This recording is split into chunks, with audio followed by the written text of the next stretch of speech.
Imana ishimwe cyane. Amen. Uyu musozi twaduze w'iminsi 40 kubw'imiryango yacu. Si umusozi woroshe mu bihe kanaka bitaba byoroshe, ariko rimwe na rimwe aho pana rimwe na rimwe iminsi yose igihe cyose tuzoshobozwa n'umwami dukwiye gupeya sacrifice. Imana ishimwe cyane. Nta muntu aduga umusozi mu maraha, umuntu wese aduga umusozi yatanze ikiguzi. Imana ishimwe cyane. Kandi birakwiriye. Haleluya. Amen. Birakwiriye ko tuwuduga kubw'imiryango yacu. Imana ishimwe cyane. Turashishikara kuko ivyo twabonye birahari kuri mu audio, birahari mu mbuga ngurukana bumenyi. Reka dushishikare. Ijambo ry'umutwe ravuga ngo umuryango nuw'agaciro mu maso y'Imana. Imana ishimwe cyane. Umuryango nuw'agaciro mu maso y'Imana. Uno munsi turatangura turabe ibihengeri vyugururira umwansi mu miryango yacu. Ibihengeri canke ivyanzo usanga vyugururira umwansi mu miryango yacu. Igihengeri ca mbere ni ubwoba. Igihengeri ca mbere ni ubwoba. Ngire mbabwire abantu b'Imana, ubwoba ntabwo ari amarangamutima canke état de l'âme. Ubwoba ni mpemu. Kuko ubwoba burakwega, ubwoba burugururira umwansi, ubwoba buhinduka icanzo c'umwansi kugira ngo akore ico utinya. Ubwo usanga bwugururira impemu mbi, ugasanga ivyo utinya ahubwo biraje.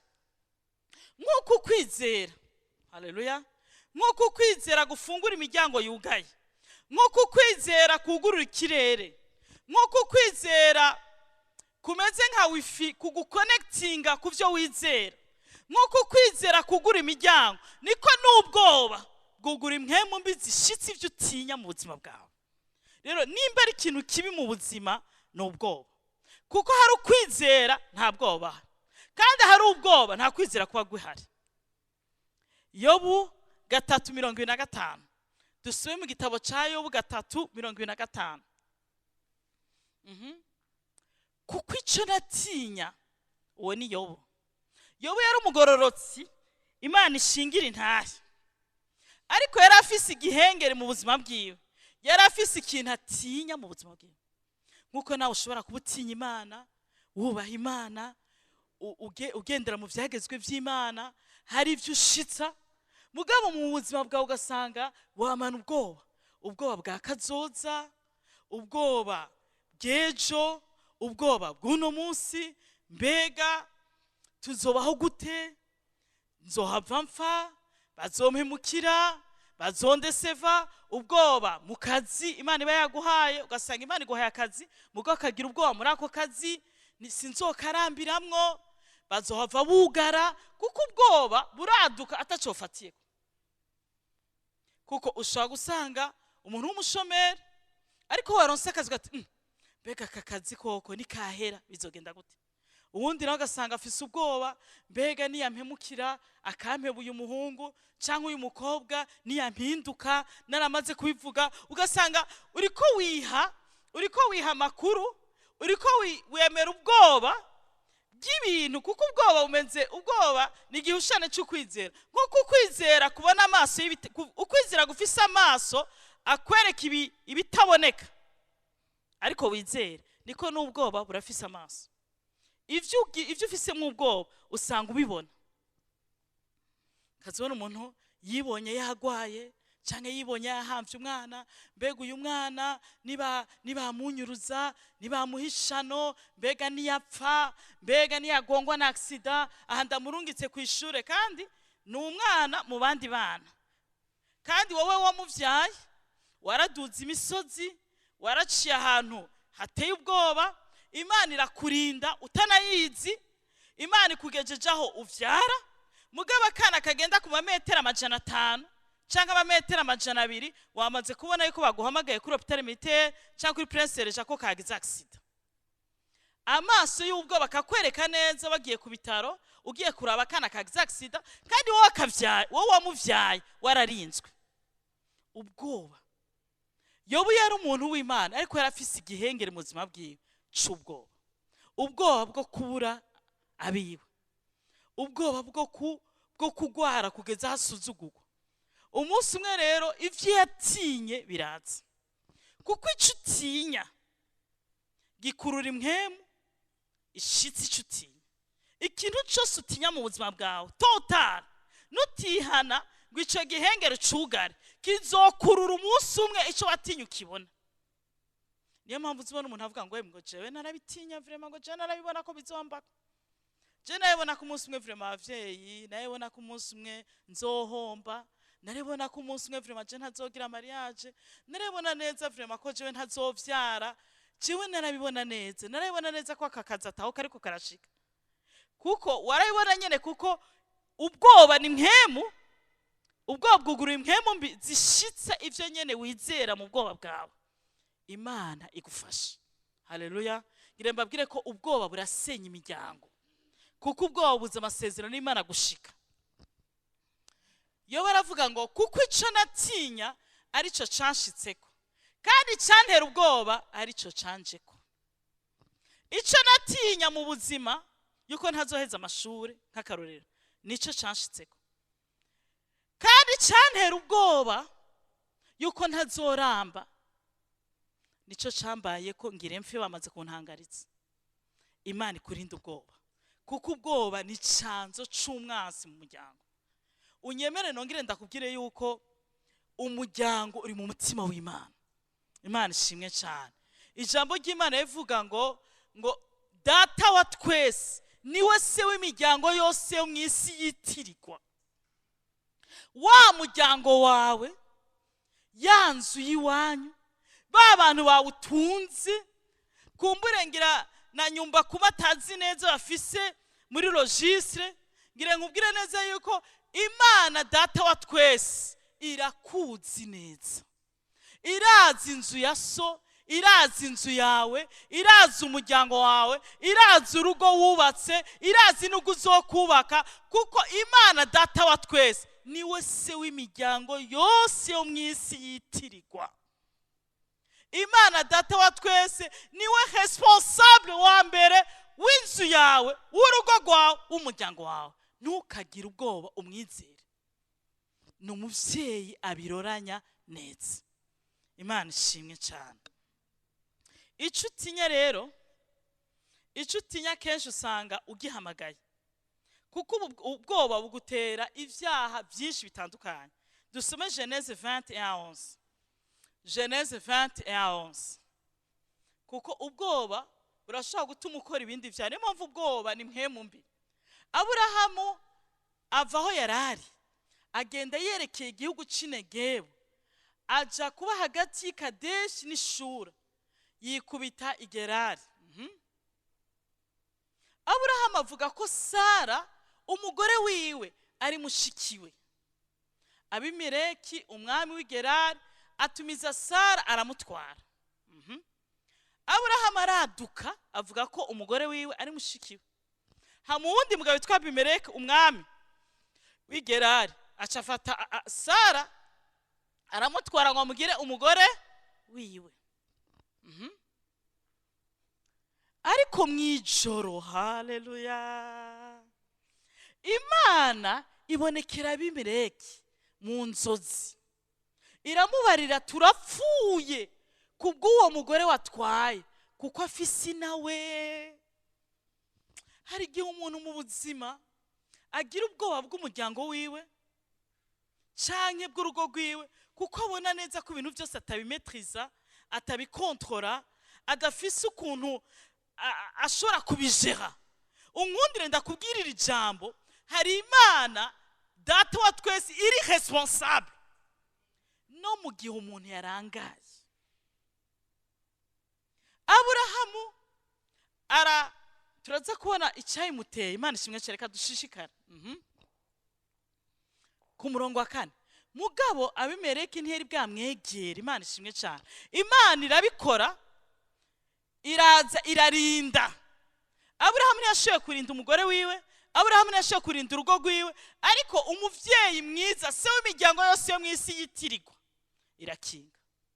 unyemerere uno munsi ndakubwire nti kura ubwoba mu mutima wawe bw'abana bawe, kura ubwoba mu mutima wawe bw'umugabo wawe, kura ubwoba mu mutima wawe bw'umugore wawe, nukureho ubwoba mu mutima wawe bw'abavukanyi bawe n'inzu ya so n'ivyanyu n'ivyo mufise vyose. Hari Imana iri responsable ishoboye kubirinda neza cyane kugusumba. Uretse ubwoba ko ushobora kugusenya bukagukoresha amafuti menshi, izera iyo Mana irashoboye kurinda no gukinga kubw'umugambi wayo mwiza ifitiye urugo rwawe n'abawe. Imana ishimwe cyane. Amen. Aha. Mugabo Meleki ntiyari dusubiremo ku murongo wa 4.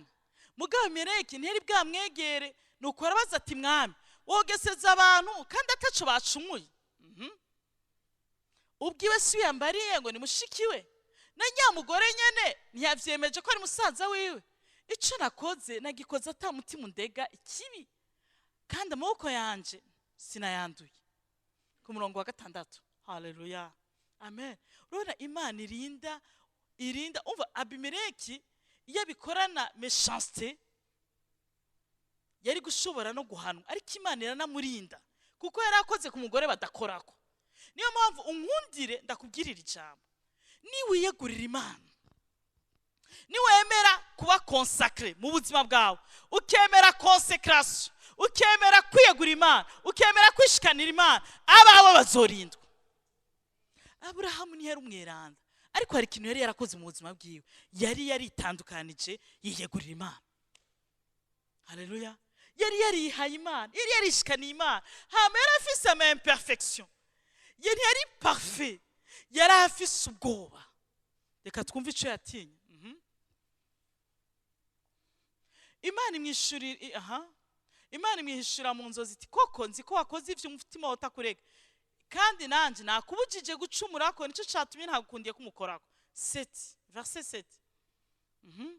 Ku murongo we, none rero subiza uwo mugabo umugore wiwe, kuko ari uvugishwa nanje, nawe azogusengera ubone kubaho. Haleluya. Amen. Uyu mugabo hariho umugambi muremure ndamufitiyeho. Imana ishimwe cyane. Hari ico namuvuzeho, uyu ni uwanje, musubiza ivyiwe nawe aragusengera. Si Imana imwaturaho umugisha, n'uwo mugabo yiyegura Imana aza kumwaturaho umugisha. Bantu b'Imana, kuba umuntu w'Imana vy'ukuri bizokurinda birinde n'abawe. Hari ibintu utametriza byo mu nzu ya so bashikawe basaza, hari ibintu utazometriza vy'abana bawe. Uja ku kazi ntuzi ubasigarana, kandi ubasigarana ntabwo ari ukontrola, ni Imana imukontrola. Ubasigarana ntuzi neza ko adashobora kukubitwa na vesi. Ubasigarana nta garanti nimwe yuko atofatwa na hypertension. Ubasigarana n'umwana w'umuntu qui est limité. Ubasigarana ashobora kugwara mu mutwe ako kanya nyine.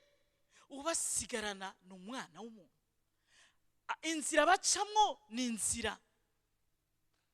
Unyemere ndakubwire neza yuko uri umuntu n'abawe n'abantu, ariko hari Imana iri responsable. Ijambo ry'Imana yavuga mu Efeso 3 ngo niyo mpamvu pfukamira data wa twese, wese w'imiryango yose yo mwisi yitirirwa. Haleluya. Abigeme muri hano, abasore muri hano, ngira mbabwire neza ko ingo muzubaka zifise umupapa ari responsable, kandi kumwiha no kumwishikanira. Haleluya. Bizokurinda bikingira n'urugo rwawe. Imana ishimwe cyane. Aburahamu yari yarakoze consécration gusa, yari yarihaye Imana. Nivyo yari umunyantege nke, yari afise ubwoba, yari umuntu afise ama imperfection nk'umwana w'umuntu, ariko yari yarishikaniye Imana. Rufete yuko yihaye Imana akemera kwinjira mu mugambi w'Imana.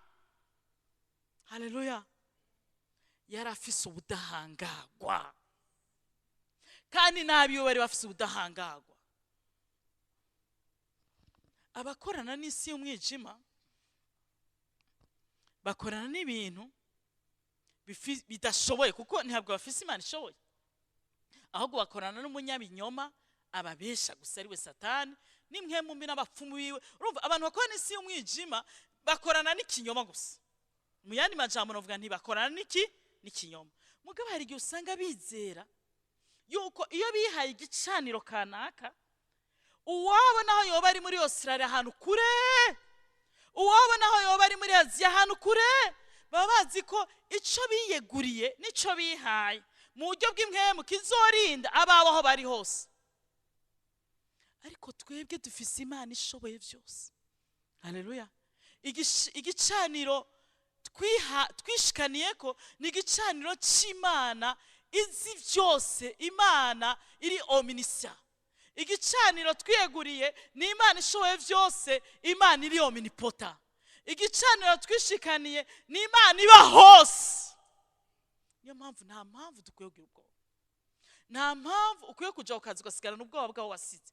Nta mpamvu ukwiye kugira ubwoba bwa basaza bawe mutari hamwe, mutari kumwe. Nta mpamvu ukwiye kugira ubwoba bw'urugo ugiye kubaka canke bashikawe batari hafi. Nta mpamvu ukwiye kugira ubwoba bwa fiancé wawe. Ukwiye kwizera neza yuko nimba wihaye Imana, nimba warishikaniye Imana, wowe hariho ubudahangarwa buri kuriko, n'abawe bari kubudahangarwa. Imana ishimwe cyane. Umukuru w'igihugu kubera amabanga afise n'icari, abiwe bose baba barinzwe, baba bafise escort ibarinda. Naho bavuga ati tugiye ku mashure, abana babo biga aho abana bacu biga, abana babo bagendera aho abacu bagendera, muga ababo bararinzwe kuko bafise ubudahangarwa hamwe n'ababo. Nanje ndakubwire, uri umwana w'Imana arengeye abami b'abami. Uri umwana w'Imana, data wa twese aruta abaperezida bose bo mw'isi. Aho uri hose urarinzwe, n'abawe bararinzwe, n'ivyawe birarinzwe. Kuba vyoba biri mu maboko y'umwansi canke mu maboko y'umubisha, nibisigura ko bitarinzwe. Turi kumwe? Kuko Sara yari yamaze gushikira Abimeleki, kandi Abimeleki yari gushobora kumugira umugore wiwe. Mugabo kuko Aburahamu yari consacré, Sara yarindiwe mu gikiriza ca Abimeleki. Hari umuntu aranyumva avuga ati umwana wanje mu Buganda, umufiancé wanje muri Gabon, sinzi ibihugu kanaka wavuga, arampevye biragize, canke umwana wanje muri kino gihe atamabisi atakina kimwe. Ngire nkubwire, izera Imana. Haleluya, amen. Izera Imana. Ngire nkubwire yuko no mu kanwa k'intambwe, nimba Sara yararindiwe mu gikiriza ca Abimeleki ntamukoreho, ntanamwegere, ku bwa Aburahamu, ku bw'ico Imana yavuze, n'abawe bazorindwa mu maboko y'umukozi w'umusazi. Turi kumwe? Amen. N'ivyaho bizorindwa mu ba escroc, no mu gihugu kumbure kanaka icari cyo cose. Ngire nkubwire, uzorindwa n'abawe n'ivyawe. Kura ubwoba mu mutima wawe, izera Imana, kuko ubwoba bukurura ivyo utinya, ariko ukwizera guhamagara ivyo wizera. Imana ishimwe cyane. Amen. Dushishikare. Verset 8. Abimeleki akoroka kare mu gatondo, ahamagara abanyarugo biwe bose, abigana ivyo vyose. Abagabo baratinya cyane. Ntimuzosubire, turi ubwoko badakorako, n'abacu nibakogwaho. Bantu b'Imana, ndakunda consécration, ndakunda kwiyegura Imana, kuko bizoturinda kandi biturindane n'abacu. Imana ishimwe cyane. Kandi bizotuma abantu badutinya, bagatinya n'abacu. Ku murongo w'9, verset 9, ku murongo w'9, maze Abimeleki ahamagaza Aburahamu, aramubaza ati watugize ibiki? Nagukoreye icyaha ki cyatumye ijuru riza rikansanga mu cumba? Sho kwibaza. Ega Abimeleki ntiyari agahungu, yari umwami. Umwami, mu bisanzwe umwami umenga yipermeta gukora ico ashaka. Ariko ngire nkubwire, hari umwami w'abami, adapermeta abantu gukora ico bashaka nubwo bafite ico bashaka nubwo bitwa ko afite autorité. Ico kintu acumva haruka ati oh je ndafite umushefu kandi ni uwo mushefu ni wantwara, niwe chef de service wanje, niwe ADG wanje, niwe directeur wanje, arica gakiza. Okay, biravuga ngo mukorere bashobuja banyu bo mu buryo bw'umubiri nk'abakorera bashobuja mukorere we Yesu Kristo. Muri ako kazi ukabukorera Yesu Kristo, ngire nkubwire yuko wa mu shobuja wawe arafise hagarukira. Turi kumwe? Arafise hatarenga kuko hari umutegeka n'ujya ukorera. Bo bakubona utonda ahantu kanaka mwiduka tumbe udandariza umuntu, bo bakubona utonda ahantu kanaka mwishira hamwe, ariko ntibazi neza ko umukoresha wa mbere ari Yesu Kristo. Kandi uwo hari ahantu atemera ko bagukoraho. Imana ishimwe cyane. Wowe wibona urongowe n'umuntu kanaka aguhahaza, ariko ngire nkubwire hariho data wa twese, se w'imiryango yose yo mwisi yitirirwa. Amen. Adashobora kwemera yuko wagutreta uko ushaka, adashobora kuvyihanganira. Imana ishimwe cyane. Haleluya. Amen. Kandi ashoboye byose no kurinda no gucecekesha ibintu byose byo guhagurukira. Verset 10. Abimeleki arongera abaza Aburahamu ati ivyo wabitewe n'iki? Ku murongo wa 11. Aburahamu aramwishura, nuko nibwiye gose yuko atagutinya Imana kuriho ino, ni kandi bazonyica bampora umugore wanje. Bashaka bazi ibintu byose. Ubwoba.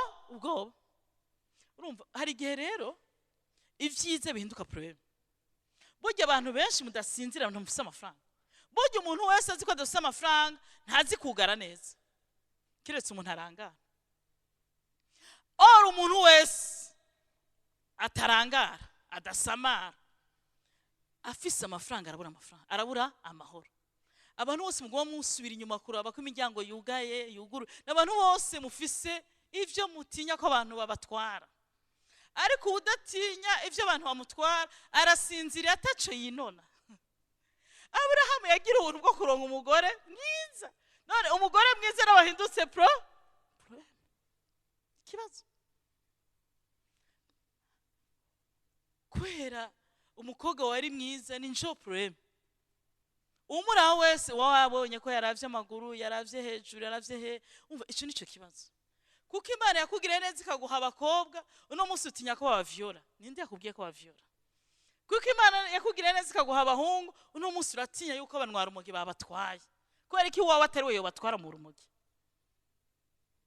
Uno munsi kuko Imana yaguhaye akazi uratinya kukavamo.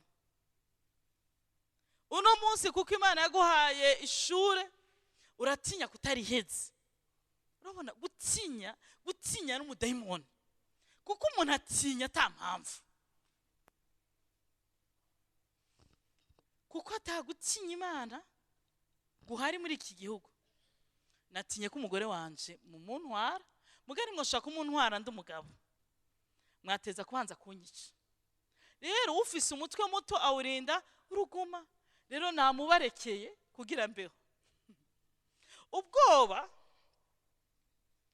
butuma bwexpose ubuzima bwawe ku badayimoni, canke busheta ubuzima bwawe mu badayimoni, kandi bugasheta ubuzima bw'abawe mu badayimoni. Uzura umuntu wese afise ubwoba usanga yisheta mu bintu atateguye canke agasheta biwe. Ubwoba burexpose umuntu ku myuka mibi.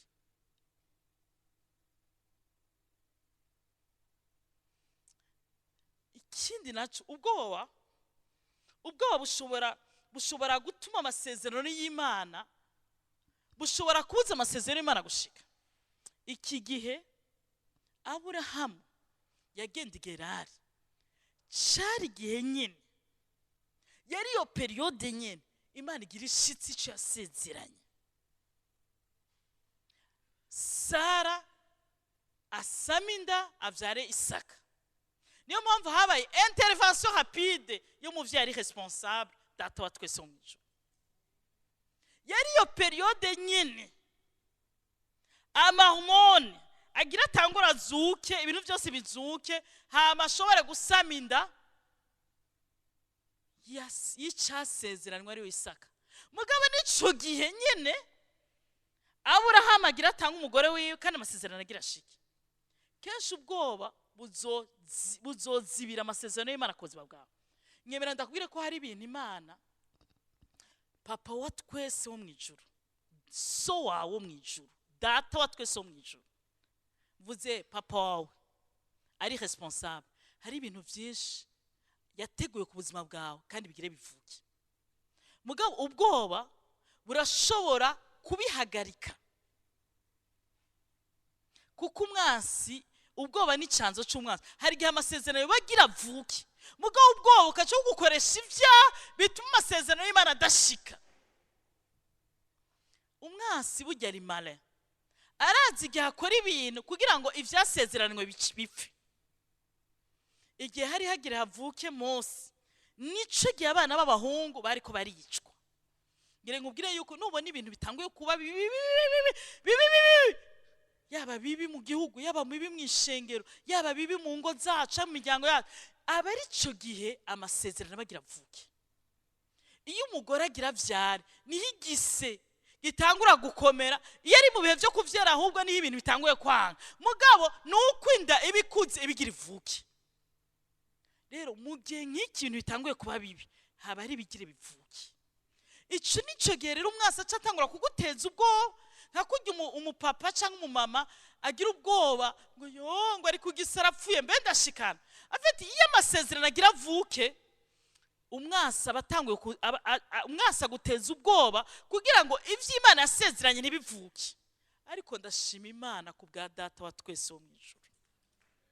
Uw'imiryango yose yo mwisi yitirirwa, harimo umuryango wanje n'uwawe, kuko hariho amasezerano yogapfuye ariko yarinze.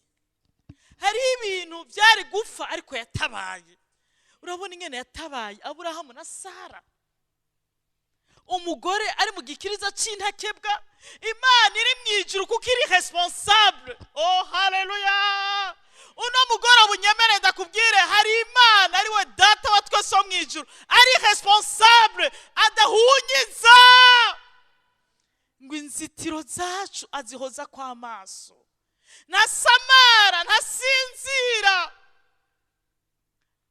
arareretse. Iyi ni periode ya fiancé yawe, arakinze, arareretse. Muri periode ya fiancé yawe hari vyarinda kugira bivuke. Muri periode yawe yo kurangiza amashuri hari vyarinda.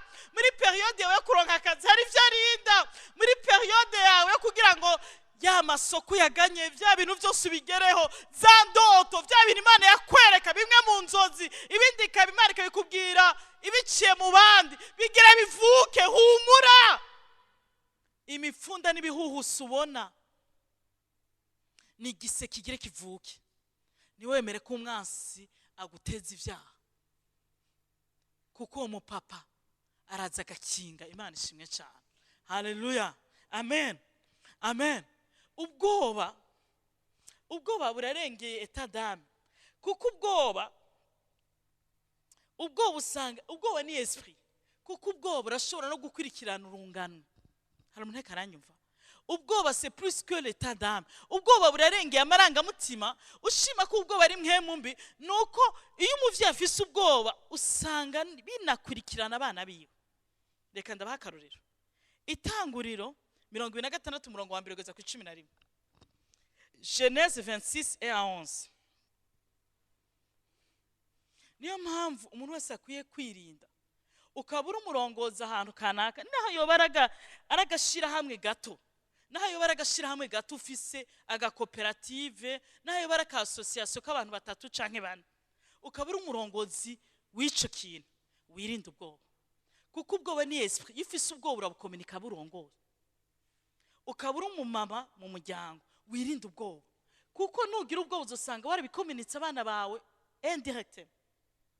Ubwoba ni esprit, c'est plus que l'état d'âme. Ubwoba burarengeye amarangamutima. Ukabura umukobwa w'imfura, ufise batonyi bawe ureze ntukagira ubwoba kuko uzosanga ubihaye abo batonyi bawe. Itanguro 26 umurongo wa mbere. Hatera iyindi nzara ya kabiri muri ico gihugu itari imwe ya mbere mu gihe ca Aburahamu. Aburahamu yahungiye i Gerari kubera inzara. Afite mwisi bisigura ngo nta stability, isi nuko imeze. Turi kumwe, niyo mpamvu dukwiye kuva mu bwoba. None ndababaza ikintu gituma abantu bagira ubwoba si ntambara. None hari umunsi mwisi ntambara nizamyeho kandi Imana ikarinda abantu mu ntambara. Mugabo gorose twahamagariwe gusenga kugira ngo izo ntambara nzikabeho. Turi kumwe. None mwisi ntihamye inzara tutarabaho muri Bibiliya ba data basogokuru hamye ibintu. None ikiguteye ubwoba ni gikirega mwisi dusa n'abantu bari ku rutaro. Isi iratugosora yamirikira twibutse yuko tutari wacu. Mwisi hamye ivyaduka vy'ingwara. Raba wakuze ivyo vyaduka bihari. Ingwara zibiza zamyeho wazikuriyemo. Zimwe nta mavaksera yari bwaboneke, izindi miti yo gupfufahaza ntiyari bwabeho. Mugabo tugeze aya mango turi bazima. Yaturinze kiriya gihe n'uno munsi iracaturinze. Imana ishimwe cyane. Mwisi nta gishasha. Ivyamyeho nivyo biriho kandi nivyo bizokwamaho. Kuko iwacu ni mwijuru niho tuzoruhuka. Amen. Rero nta mpamvu umutima ukuvamo ngo haje bishasha, haje variant du singe. Haje variant du singe. Nkuko haje na COVID. Haje COVID. Nkuko haje n'ayandi mapandemi, n'ayandi mafleo. Nkuko haje Ebola muri Congo. Haje umwuzure. Nkuko haje n'ibindi bihuhusi. Nta gishasha. Izera Imana. Hari umuntu anyumva? Ubwoba ntibukakuvemo. Umutima ntukakuvemo kubera ubwoba. Nta gishasha. Izera Imana iturinda hagati mu bihuhusi. Yarasezeranye ngo ntaho nzobata. Nimwaca mu nzuzi ntizizobarengera. Nimwaca mu muriro urubeya ntiruzobaturira. Dufise isezerano. Naho noca mu nkonga w'igitutu c'urupfu sinzogira ubwoba kuko uri kumwe nanje. Nta gishasha. Inzara yarabaye mu gihe ca Aburahamu, isubiye mu gihe ca Isaka. Byamyeho. Isaka jigererari kwa Abimeleki umwami wa Filistiya. Ku murongo wa 2. Uhoraho aramwiyereka ati ntumanuke ngo uje muri Egiputa. Uzube mu gihugu nzokubarira. Urabona Imana iri kumwe nawe mu bihe bigo. Imana iri kumwe na Isaka mu bihe bigo. Ngire mbabwire abantu b'Imana. Ibihe bigoye by'ubuzima bwawe nibisigura ko Imana itari kumwe nawe. Turi kumwe. Ibihe bigoye by'ubuzima bwawe nibisigura ko Imana iri kumwe nawe. Nitube nka babandi bababeshe yuko mu bihe vyiza bigaragara mu maso ko ari vyiza ari Imana iri kumwe nawe. Kuko naronse diplome ngo Imana iri kumwe nanje. Ngire ngubwire yuko n'igihe nabuze diplome Imana iri kumwe nanje. Kuko nakoze mariage Imana iri kumwe nanje. Nige nakoze mariage ahubwo bampevye Imana iri kumwe nanje. Iyo migisha yose igaragara ishikira babi nabeza. Imana iri kumwe natwe mu nzara nkuko Imana iri kumwe natwe mu gahimbo. Imana iri kumwe natwe dufite ivyo twambara nkuko iri kumwe natwe iyo twabibuze.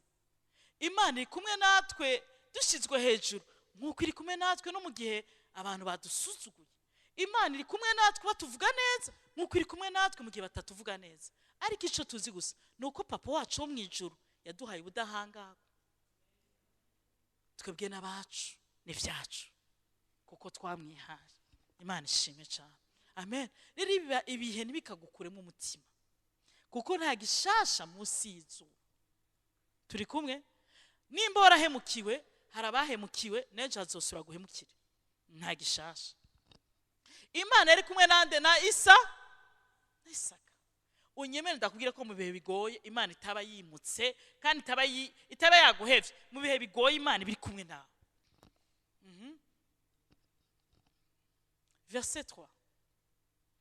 Ba urasuhukira muri iki gihugu nanje nzobana nawe.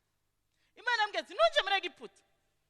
ba igererari nzobana nawe. Bantu b'Imana, umugisha wa mbere ni kubaha Imana ishaka kuba, kandi ivyo biguhe ihumure mu mutima wawe.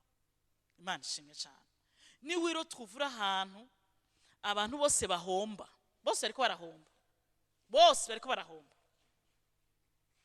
ariko ukabuzi ko Imana yaguhaye amahoro kandi kumwe nawe. Ibera amahoro, ntugire ubwoba, kuko ntabwo twunguka kuko abantu bunguka, twunguka kuko Imana iduhaye kunguka. Ni wisanga uri mu bihe abantu bose bariko batakigira ico barya, batakigira aho babaye, inzu zazimbye, mugabo ukaba uri mu gisagara wumva ko Imana ikwemera kubamo. Amazu aduga agabanuka, akena ngira nkubwire yuko nta Imana itazokurindira, nta Imana itazogutungira. Imana ishimwe cyane. Ibera amahoro. Igikuru no kuba mu kibanza cyo, ukabuzi neza kuri mu kibanza cyo, ukabuzi neza ko uyu mugabo muri kumwe niwe Imana yaguteguriye.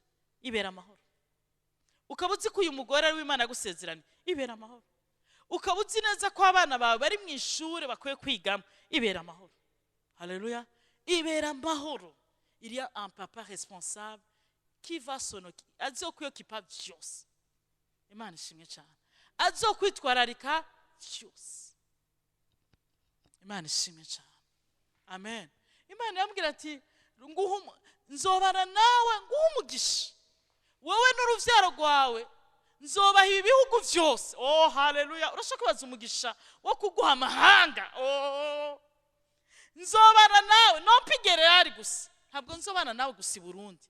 Wowe n'uruvyaro rwawe n'abazokomoka nzoguha umugisha w'amahanga yose.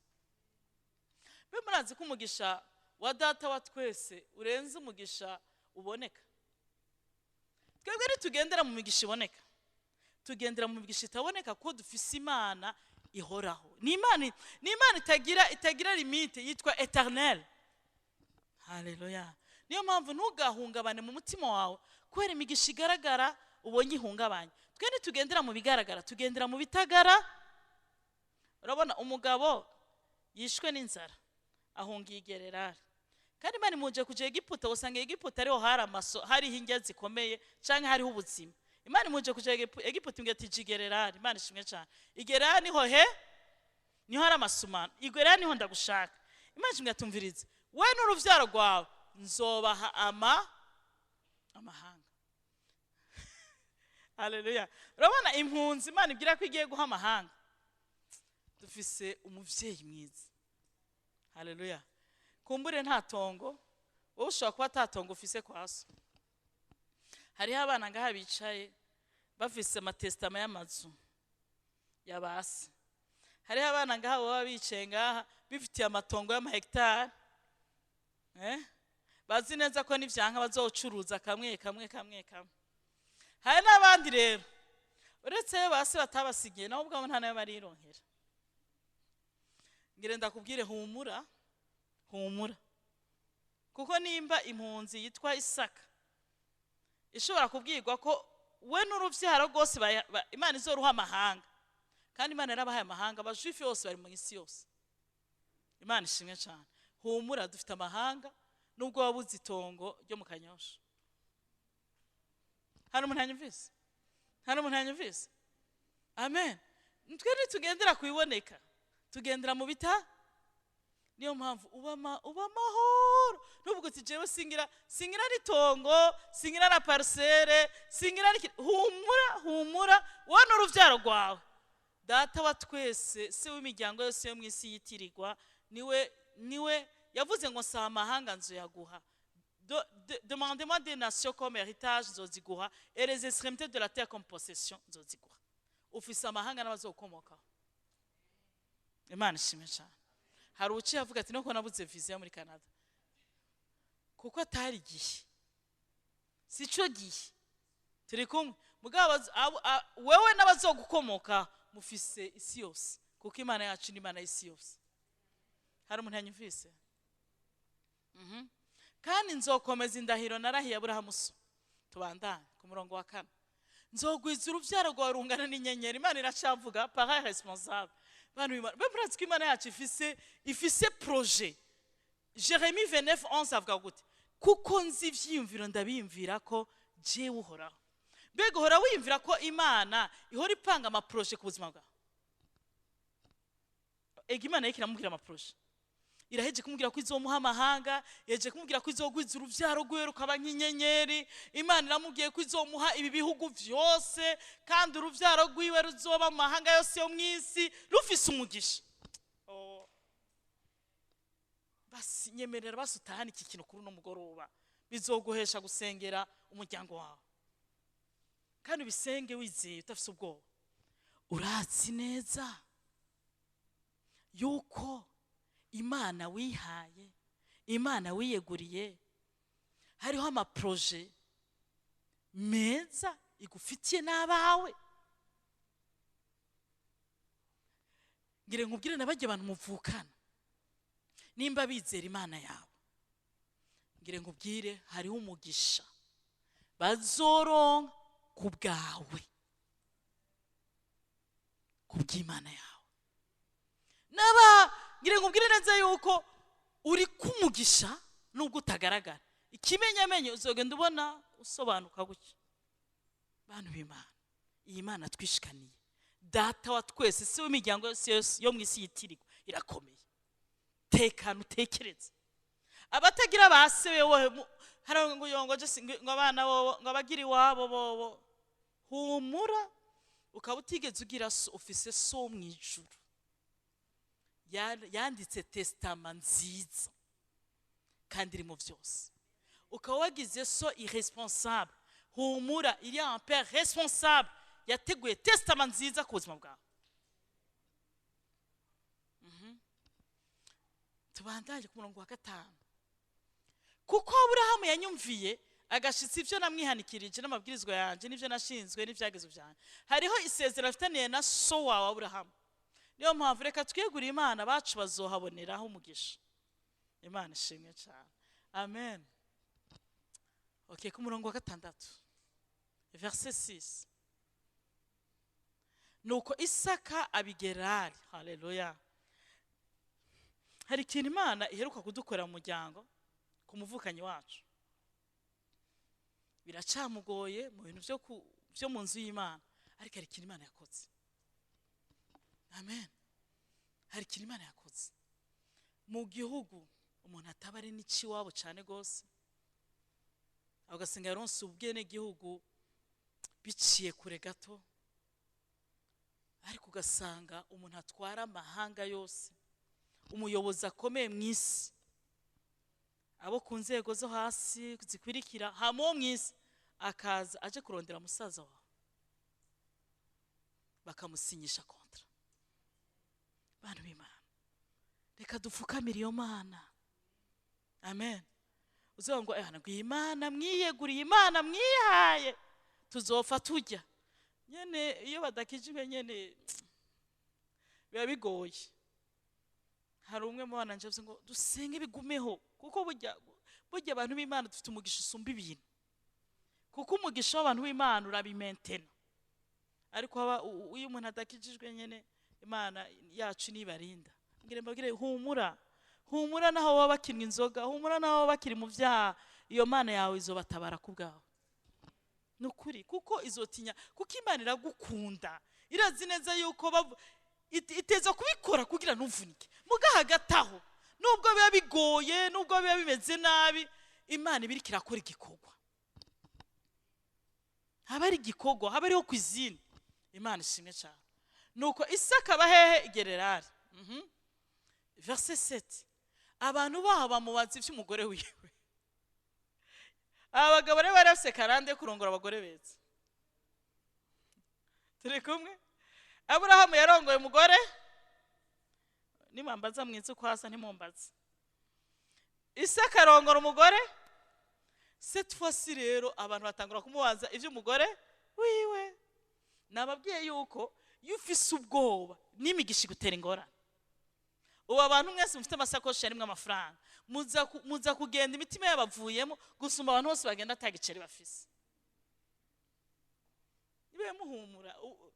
Abantu baho bamubaza ivy'umugore wiwe, arabishura ati ni mushikanje.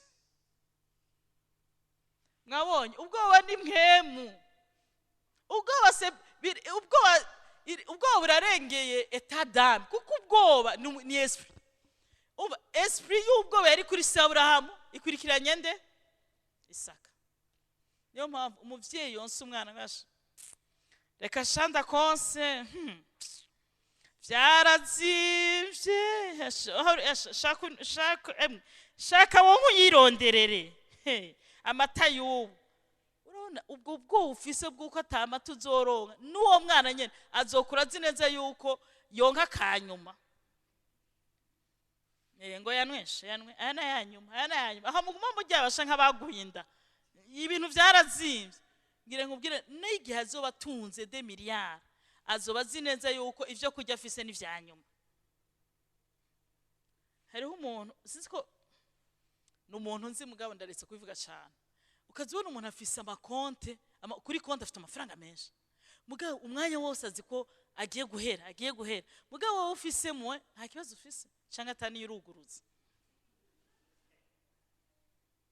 mugabo muze murayuguru muze muruguruza konte turi kumwe kuko ni mutuguruza konte nanje regeze ko hanafise konte kandi nkavuga nkaca njyoherwa ngo mfise konte yo mwijuru kandi nabwiye ko nasavye procuration nabwiye papa vraiment papa wanje wo mwijuru burya umwana ari responsable ahabwa procuration baramuha procuration akazaratusha ku marayasi urire ko amaze kumenya ko ubukene butankura kuri wewe kandi ubutunzi butansarisha hano wamaga procuration nk'umwana ari responsable nze ndatora kandi yarakampaye vraiment yarakampaye kuko rigemba nicaye atarucera ifise uyakansaba dimira mbwe ko atayofise ukamenga ndamwimye ariko iyo hakenewe amabezo kabona kaga procuration karakoze arabonetse kandi azikora nga hari abantu basudu procuration bahara bayaronka mu gihe kanaka Imana ishimwe cyane mwiyegura Imana muzoronka procuration kuri konti ya papa wo mwijuru haleluya Imana ishimwe cyane amen burya ubwo burabukomunika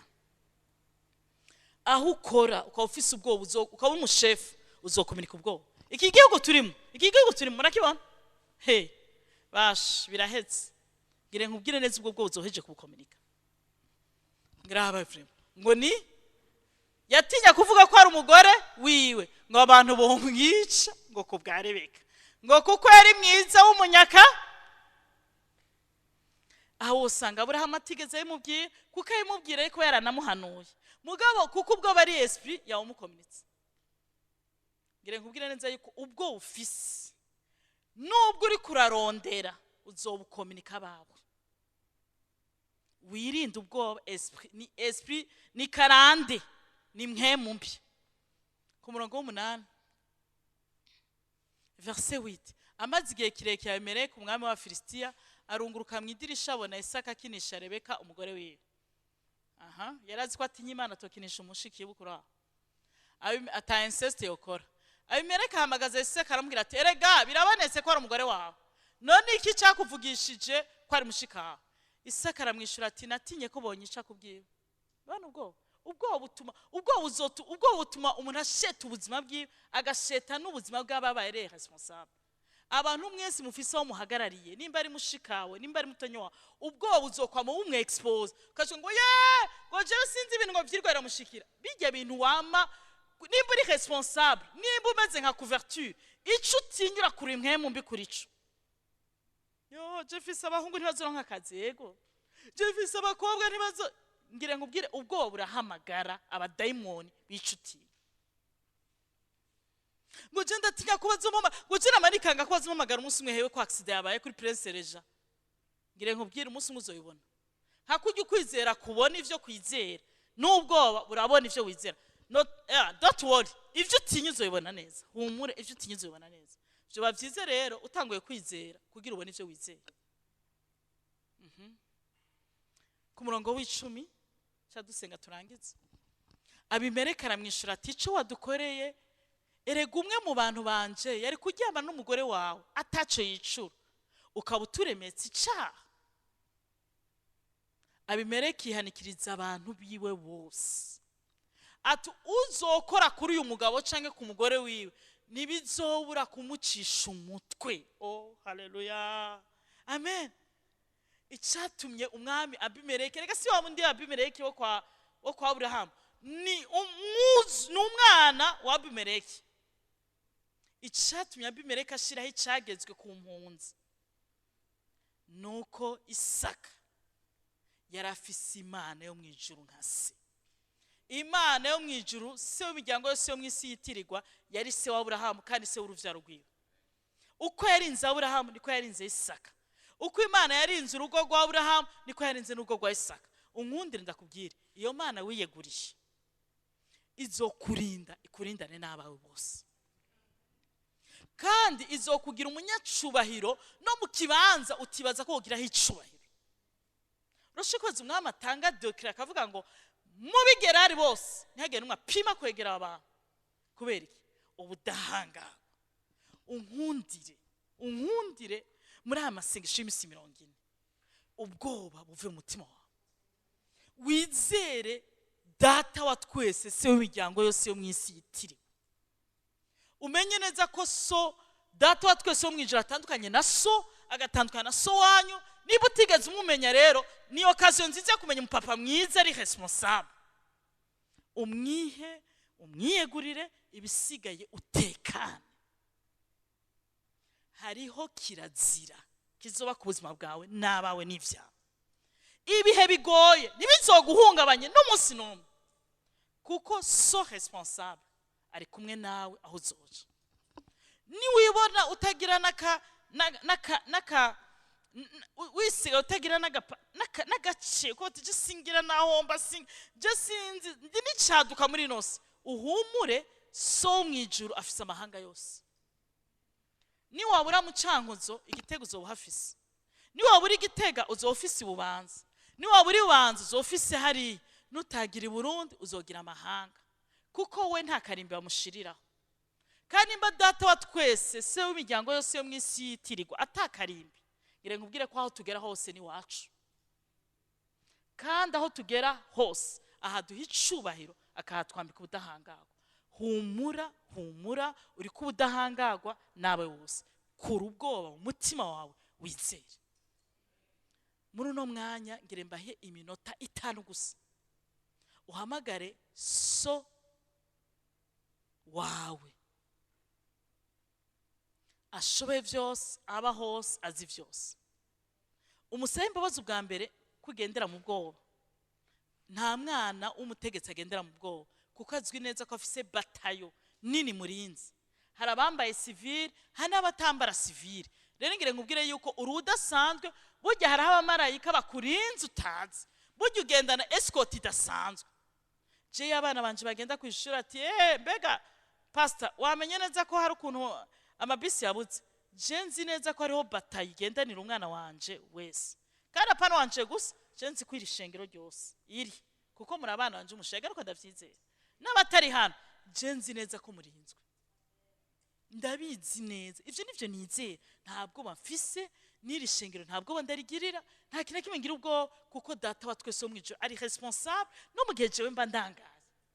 Ubu rero usaye imbabazi ubwo urangije umuhamagare, uca utangura kwiberaho ufyina neza, mugabo uri responsable, kuko nushaka kugira so responsable wahama nawe ugifyinate, ariko ufyine muri we. Imana iguhezagire. Amen.